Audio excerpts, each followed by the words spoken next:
What's up, my people? Here we are today with Robert Barnhart, a gentleman who I've become friends with and also has the privilege to be the only person on two boards, one of which is MAPS.org, Multidisciplinary Association of Psychedelic Studies, who's on the forefront of MDMA research, and also the Heffter Institute, which is on the forefront of psilocybin research, two of the real kind of icons and institutions in the psychedelic science and medicine space. So welcome, my friend. Thank you, Aubrey. It's great to be here this morning. Yeah, absolutely. Glad we could make this work. Yeah. So we got to figure out how a gentleman such as yourself winds up in the space and having the ability to be on the board of two of these institutions that I fully believe are going to be, doing some of the most important work to benefit society in the years to come and making these medicines available. So how'd you wind up being in this position? Yes. Well, it's a position that I enjoy being in, and it's certainly very important work. Going back some years, when I was younger, I had some experiences with these medicines myself that led me to understand that they're very important and more research is needed. Mm-hmm. When did you get started in that? During my high school years. Yeah. Now, what's interesting then, I have some experiences. You go to school on Monday. I'm certainly not going to tell anybody about this when you have a deep psychedelic experience and you understand your oneness with the universe.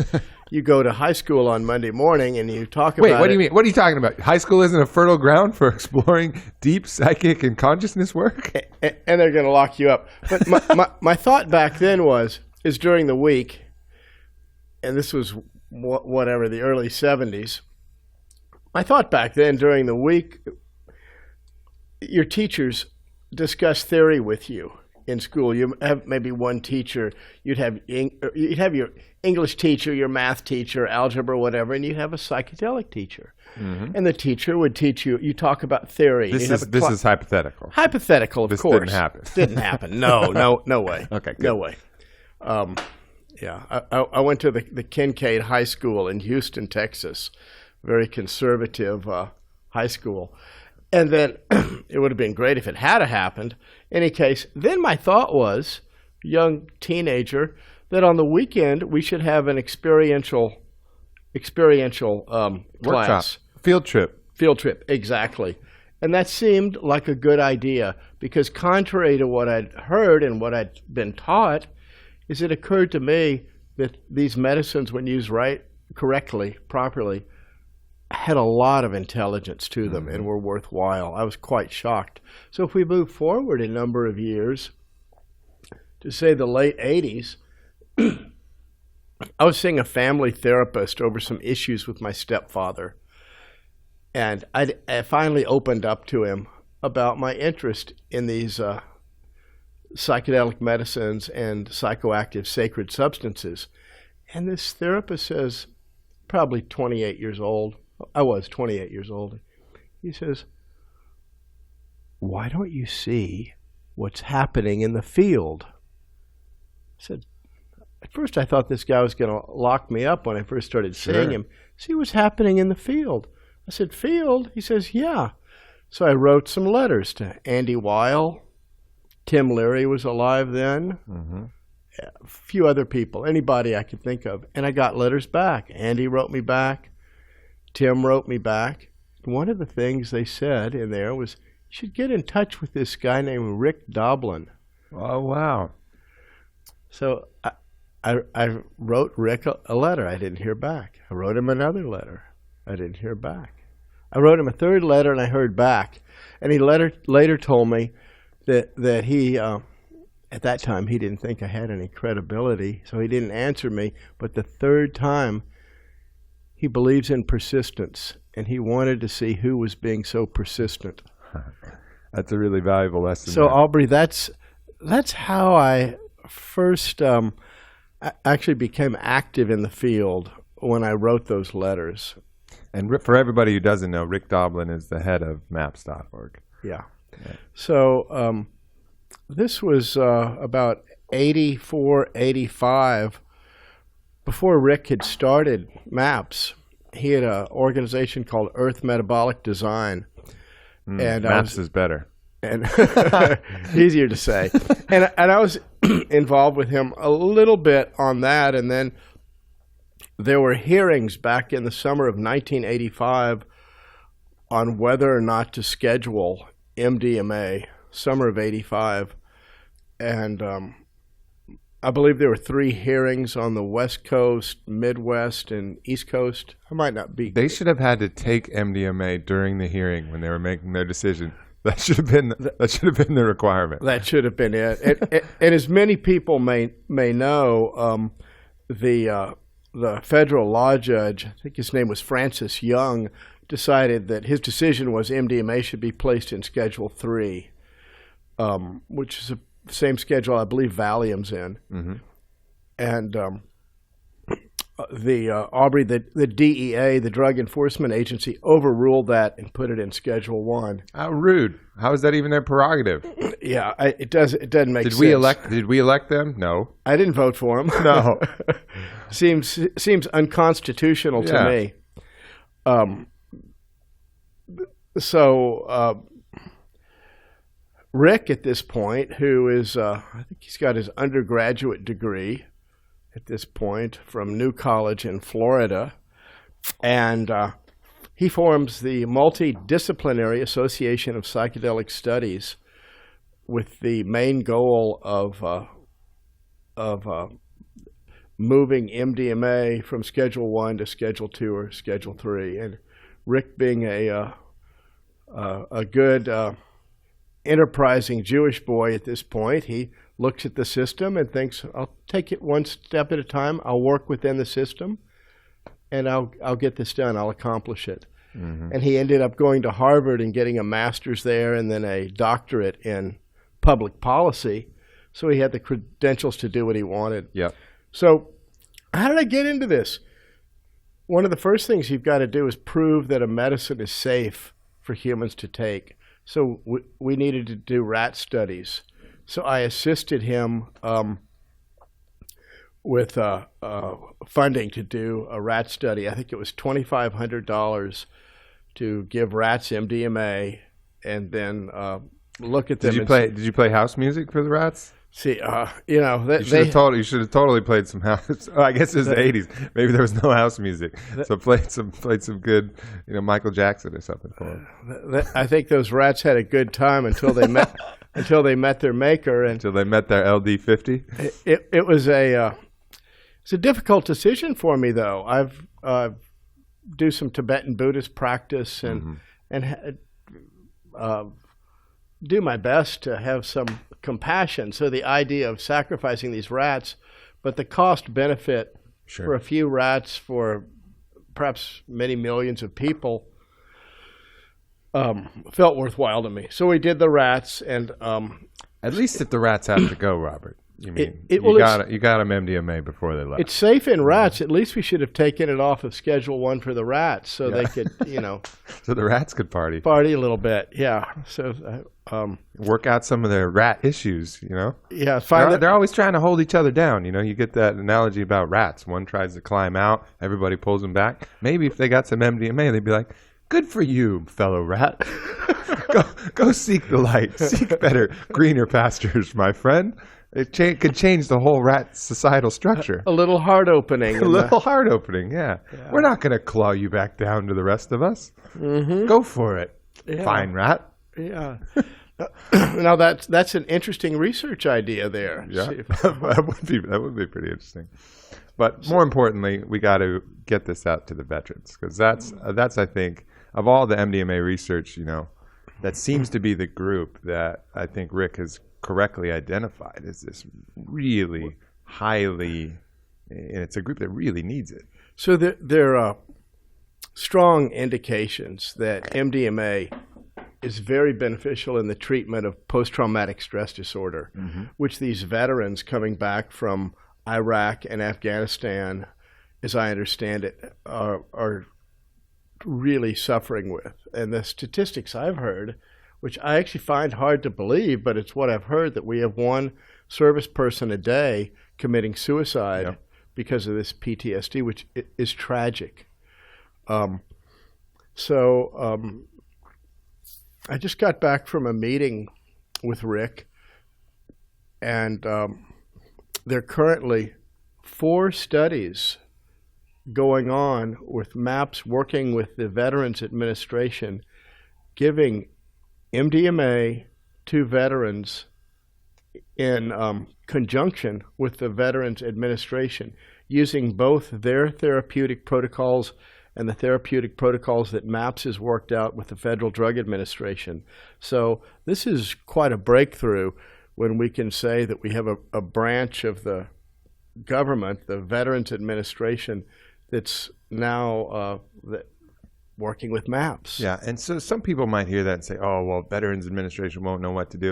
And that's not necessarily the case. I think, as I've heard from many of the shamans, the medicine is more the medium than the message, So the medium that allows what might be an ineffective message coming from the Veterans Association without the medium of the medicine, it might just not be able to penetrate deeply enough. But with the MDMA, it could be very good therapy that they're able to provide, and probably is, but there's just no conduit to kind of get in there. Now, of course, I'm sure it could get adjusted and, work with the strengths of the medicine and understand that power. But, what all of these medicines do is they just really allow other things to come through. The medicines themselves aren't making the change. It's your mind, it's the guide, it's the counseling, it's everything else. They're the medium. Yeah, I agree with that, and that's the understanding that this the breakthrough, or the heart opening, or the being able to look at the trauma, let it go, process it, forgive yourself, forgive the people that were involved with it. It's not in the pill or the plant necessarily, or the medicine. That's a key that locks something that's already inside of you. Yeah. But I'm not a medical doctor, but as I understand it, the post-traumatic stress disorder is so traumatic that, like you said, the therapy can't break through that wall to even begin to work. So the Veterans Administration has some success with their therapeutic protocols, but I'm not quite doing it. Not quite doing it. Just a small percentage of the time. So the hope is exactly like you said, that the MDMA can make a crack in the wall where the people can feel safe, in a safe setting, to relive in their mind whatever the horrific trauma is, and process it, so they can let go of it and move on with their life. So the studies that have been out have been overwhelmingly effective, that MAPS has already done. Overwhelming. And so, I was watching, did you see the movie Dallas Buyers Club? No, I didn't. Well, anyways, it just reminded me of a phenomenon that happened with so the AIDS epidemic hit, and everybody was freaking out. There were no approved treatments, and everybody was looking for an answer. So they had this prospective drug, AZT, that ended up being a total disaster. Didn't work, made people worse. But it was a prospective cure. They had some sketchy little science that said it might work. And the FDA basically fast-tracked it, got it approved on very limited data because of the overwhelming need. People were dying from AIDS. Yeah. I wonder if there's, because Rick has a schedule, I think it's 2021 that he's targeting, the way that all the trials are going. But with servicemen committing suicide every day, and with, you wonder at what point, a decision like that isn't made, like, hey, we got enough data on safety. This is really working. We need this, and turn that fast track switch. We're hopeful that they're going to fast track it, that we'll be able to get them to do that. Where these studies take place in 3 stages: stage 1, 2, and 3. Stage 1 is the monkey and rat trials. Stage 2 is small populations where you run one study with 10 or 20 people with one team of doctors. Stage 3 is where you have multiple sites, maybe running 10 studies at a time, multiple therapists with perhaps 100 people in each study. When we get into these phase 3 studies, it's Rick's hope that then we're going to work towards fast tracking this, exactly like you said. Yeah, I mean, it only makes sense with the need that's out there. So let's talk a little bit about, that seems to be on a good course. But let's talk a little bit about what Heffter's doing, and they're working with psilocybin. Were they responsible for the Johns Hopkins study as well? They're responsible for the Johns Hopkins study. Now, you're talking about the study with the healthy normals. The healthy normals, yeah. This is a very interesting study that the FDA approved, because this is a study with approximately 20 people to see if psilocybin, which is, I'm sure everybody knows, but it's the extract from the magic mushrooms, psilocybin cubensis, and it has some other names, excuse me.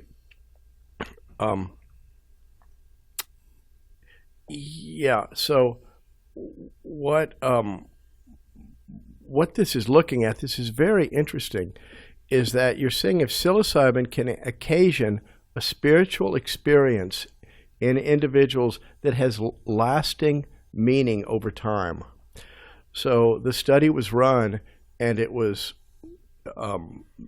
statistically very, very positive, in that I believe it was everybody but one person in the study had a spiritual experience that was in the top 5 of their life. People said it was up there, like when you have a childbirth, or I don't know, getting married, whatever it would be in your life that would be a wonderful thing that holds meaning. The best pizza that Orlando has ever had, is that right? That gives you value over time. You wake up in the morning, you're glad to be alive. This study showed that can happen, and there are markers for what a spiritual experience is that Walter Pankey worked out years ago, and this was a meticulously designed scientific experience. And some people are good experiments. Like 40% of the people or something said it was the top experience in their life, the number one best experience in their life. Yeah, number one. It was really This is what this shows is these medicines are not just useful for people that have PTSD or suffering from cancer. Now, Heffter's also working with running studies with people that you call near-end cancer patients, people with terminal cancer that don't have long to live.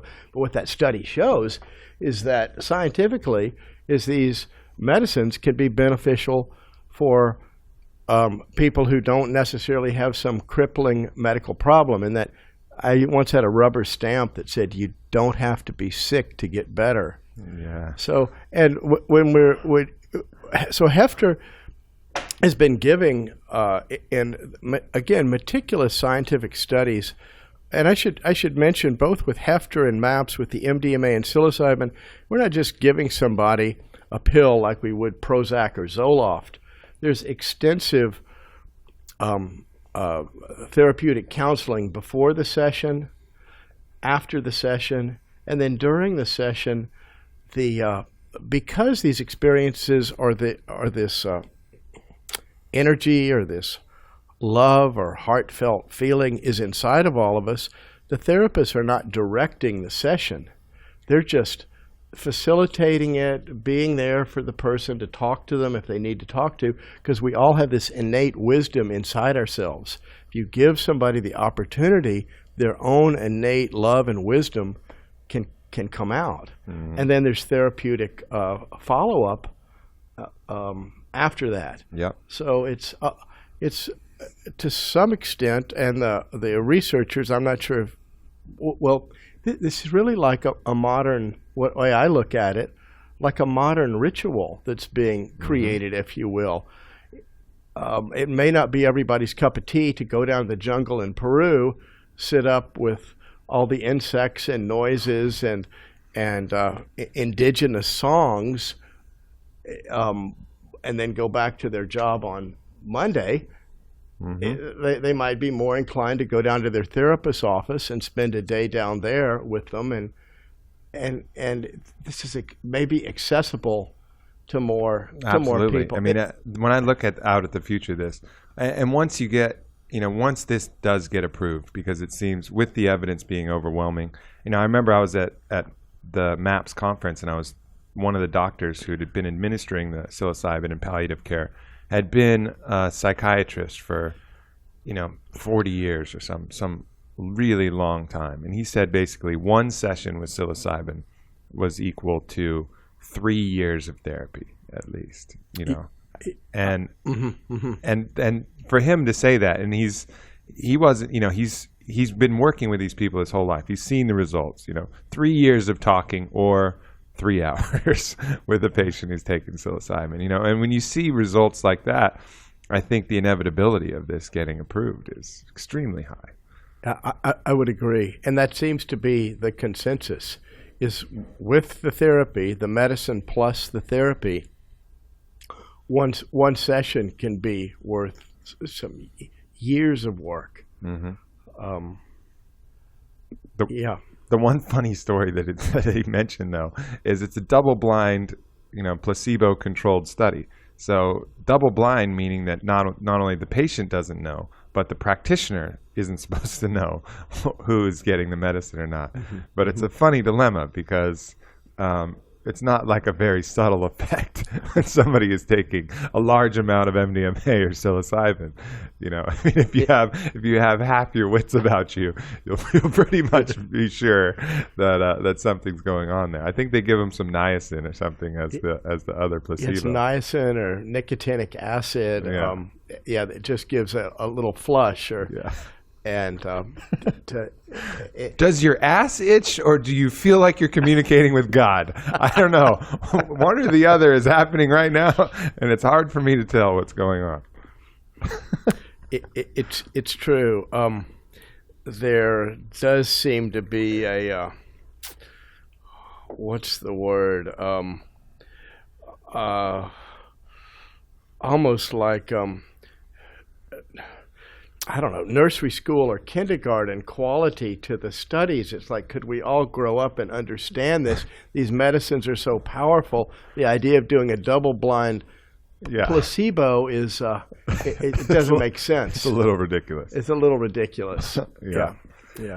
Well, hopefully it'll go. So let's look off into the future here, and let's presume things don't get really fucked up, which I think probably some nagging doubt in our mind might be that some bad stuff is going to happen before good stuff. But let's say that doesn't happen. Let's say everything kind of goes pretty smoothly. We're off into the future. These medicines are legal. What kind of world do you see? Have you thought about this kind of utopian vision where all these things are legal and how they're accessible to society? Yes, Aubrey. Yeah. I envision where you might have treatment centers. Preferably residential treatment centers, perhaps a nice location out in the country where you're not in the big city, but you could perhaps have them in a city too, where you could have a treatment center where somebody could check into it almost like a bit of like a resort setting, like a canyon ranch. Yeah, perhaps psychedelic canyon ranch. Perhaps. And then somebody could check in. These experiences can be quite dramatic, particularly if somebody's suffering from PTSD and they've been really crippled, they're not functioning, and then they have this heart opening, they're able to forgive and let go. They may need a few days before they come back to their regular life. So I envision these treatment centers where somebody might see their therapist for a couple of months, 2-3 months, 6 months in the city, and then when they're ready, they go out to the treatment center and spend a week or two there. Yep. Perhaps for more intensive work, somebody might want to spend 6 weeks or a couple of months there, just like people do now when they go down to Peru to use ayahuasca for an extended stay. They might check into these treatment centers. I don't envision going by the 7-Eleven and picking up a pack of this, and then at this point, or ever. But I do envision these treatment centers around the country. These medicines aren't for everybody. Some people don't have the inclination. For many people, normal therapy works. Some people are well adjusted to their life. They don't want any change. They're just fine. But for those individuals that are suffering with problems, or those people that they call healthy normals that want to benefit from these medicines, I qualify as a healthy normal, but I'm not quite sure I'm all that healthy or all that normal. And I think you could probably say that for most people. Most people, yeah, I agree with you too. I think I qualify as a healthy normal, but I can always use a little more help to open my heart and get clarity of mind and let go of the past and live in the present. Yeah, indeed. That's I get that question a lot. Like, well, why do you even do it? I mean, it looks like things are good. Were you unhappy, or are you sick, and it's not that. It's that. What more can you bring into your life? Like, what other awareness, what other connection, what other different perspective can you add? And I can't say there's an area of my life that it hasn't helped, from physical health to mental health to emotional health to connection with source to even planning. I made a major shift in my company here. Part of the reason why this is all here is I shifted from one vertical to a completely other one in creating Alpha Brain. Maybe I would have come to that conclusion anyways, but I saw that clearly when I was on an ayahuasca journey down in the jungle. I saw the line I was headed on, and it was almost like a constricted artery. There's like a little blood flow going through. But then if I took a little detour, I saw that everything was wide open, and this heart of abundance was just pumping through these veins. I was like, oh, I think I need to go that way, and shifted everything, launched Alpha Brain. And, it was an idea that we were going, but I just because I saw it, I threw all the remaining resources that way. And, that's been responsible for this. So many practical reasons. And that's one of the things that I really like getting out there, is because I can talk to other CEOs and entrepreneurs and look at them and say, hey, this isn't just some woo-woo, you need to get in touch with your spirituality. This can help you in extremely practical ways too. And I think there was some LSD studies back a while ago that worked with people in physics and mathematics. Yeah, Oscar Yanniger, I think that's how you pronounce his name. He was doing those, right? Did these studies working with architects, doctors, engineers. He'd give them a problem to consider for a while, and then they would come in. He'd give them the medicine, and he got incredible results. I don't remember the numbers on it, but it was very, very promising. And there was it's a book that came out a few years ago on that. I think Maria Dobkin Rios was the author. I may have her name a little bit wrong, but yeah, it was very, very promising. And then when all of these was shut down in '72 with the war on drugs, all that went away. All that research went away. You imagine some of the great minds of our time, and you imagine what might happen if this was acceptable. Because you find with these really, very powerful scientists, scientific minds, many of them are not open to this kind of discussion. I know Joe Rogan's had discussions with a lot of them, and they're very reticent towards it just because of whatever bias they may have. But you wonder, what things are just waiting under the surface to be uncovered, what new energy sources or what, so when people think about these psychedelic medicines becoming legal, there's these other channels, these other kind of ramifications that we don't even have our eyes on, but let's say one of these guys goes in to feel a little better about his relationship with his mother or his wife, and all of a sudden, he's like, holy shit, I just figured out that problem for sustainable energy. You know, like you never know what could come out of this. You never know. And there's a feeling in the media that a lot of this is these medicines are the kind of thing you're going to sit there and see pink elephants walk out of the wall and feel very strange, and it's going to be this unusual experience. But they can actually be very sobering and put you in touch with what is real, what works in your life, and clear some of the mistaken conceptions one might have out of one's mind. So just like making this decision with your work, and you saw if you took this path, it's not going to work. If I go this way, this will open up. A practical application for me in my life, growing up in America, watching TV, is I didn't feel a connection with the natural environment. And so this has a very practical application for me. I realized I need clean water to drink. I need fresh air to breathe. I need to eat decent, wholesome food. And that comes from our ecosystem. We live in a closed system here on the planet Earth, and I'm part of my world. This isn't like some tree hugger philosophy. It just makes sense. I need air, fresh air, and clean water. And as part of it, I have some responsibility. So let me engage with my world and the way I live so that I can take care of the planet. And this is so polarized between environmentalists and Republican senators or what have you. This isn't a polarized issue. This is just a basic human issue that our children and we need an environment that we don't pollute our air, pollute our water.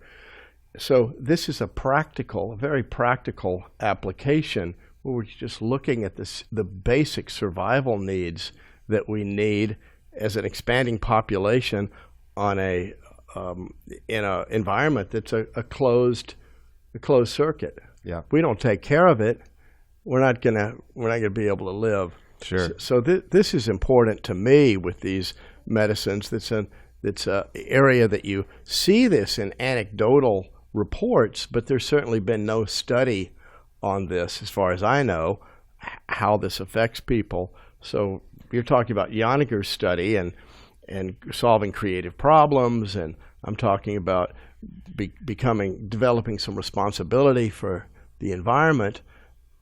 These are things that haven't been. Sure. And I had a very strong connection with that when I was down in Peru and did the Wachuma. I had a vision of Mother Earth, and I had a vision of the oils being pulled out of her body and like suctioned out with the big, syringes, and then plastics burning on her skin, and all of this kind of horrible dystopian vision of what we're doing to the earth. Yeah. And she actually spoke to me. I'm obviously on the medicine at this point, and I was really upset, disturbed by this vision. I said, what can I do? What can I do? And she says, we don't have an environmental problem. We have a consciousness problem. It's like, you help with the consciousness, spread the message, and I'll take care of the rest. And that was the message. And for me, it was this deep understanding of the principle of reciprocity, having a great love and appreciation for the earth, and then the principle of reciprocity, knowing that you want to protect it and give back for this great gift and this fucking awesome opportunity we have to be on this amazing planet. Sometimes I just look back and I think, like, what a fucking cool planet. Like, if we didn't come from this and we put Earth on a movie or showed that Planet Earth documentary, we'd be like, man, Earth is amazing. It's the coolest place ever, But we're here, and we just watch TV and we don't even really tap into it. And I say we in the collective because even us, we've been in that position ourselves. But a little bit of awakening and awareness to that, and you want to fight to protect it. You realize how special it is. You love it. I have a family. I have a young daughter that I dearly love. I'm a good father. I really enjoy taking care of her. Whatever part I can do to help this world, this earth, be livable for her and her descendants, I'll check in with her and go, hey, how is it being a little girl? Are you glad you're here? she'll go, "Daddy, I love it. I'm really happy." She's so enthusiastic. That's awesome. Just naturally. So I want to leave a good, whatever small part I can play to leave a good planet for her. And these, I grew up like many, I walk around my neighborhood sometimes at night, and there's so many, you see through the windows TVs going, or the light of TV, and that's fine. I don't have any judgment there. But if we're staring at our computers, staring at our TV, sitting in our cars, sitting in our office, and we're not getting out to see the beauty of nature, what kind of life is that? And there's a strong indication that these medicines can help one appreciate the beauty of our world. And they did that for me.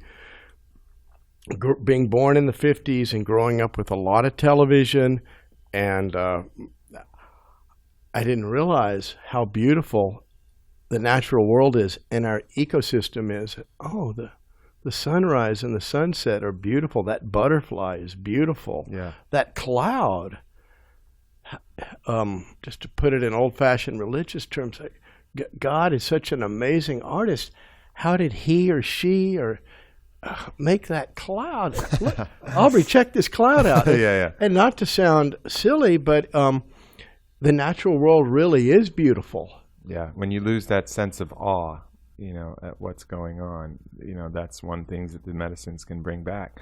And I thought about it too. I was like, if someone really loves something, like really loves it, they don't actively work to destroy it unless they're a real psychopath. You have to be a psychopath to want to hurt what you love and destroy what you love. So I'm thinking of these people hurting and destroying our natural environment. And I'm thinking, well, the problem must be either A, there's two choices. Either A, they're fucking psychopaths because they're destroying something they love, or they don't really love what they're destroying, or B, they don't see the connection. But I think it's more, the other one, that they just don't really love the earth enough. They're not connected enough to want to protect it. They don't have that sense of awe about what the opportunity we have to live here is, or else they would want to do that. And kind of wiping free the lens of perception, can really give you that sense of like, oh man, this is pretty fucking cool, And when you get that feeling, then that's when you want to fight for it, because we're monkeys that like to fight for what we love, and getting that love back for the earth, people will fight for it again. I think that's key, what you said about the consciousness of realizing that you love the planet. Yeah.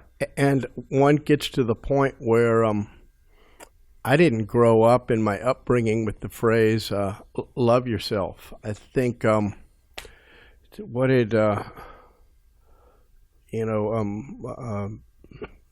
it's something that Jesus said about, love other people the way you love yourself. Love your neighbor as thyself. Yeah, that's it. Yeah. So if I don't love myself, I'm not going to know how to love my neighbor. So that's amazing that you said that, because I was just talking about this with an author, Ted Decker, who's really conscious, but he writes in Christian fiction, and we were talking about that. And people think if you tell someone, love thy neighbor as you love thyself, the hard part in their mind, they think, oh man, my neighbor, he's kind of weird. I don't know if I want to love him. The hard part of that statement isn't loving your neighbor. The hard part of that statement is loving yourself. Yeah. And once you love yourself sufficiently, it's easy to love your neighbor. But that's the hard one. And you could say, oh, I love myself. I love myself. And it's just kind of this intellectual idea. I love myself. But there are ways to break through one's ego where you can see that I not only love myself, but because the universe is filled with love, this love is just naturally radiating out of my heart. So, and I'm not separate from my world. It's really all one. So I love myself. I'm naturally going to love other people.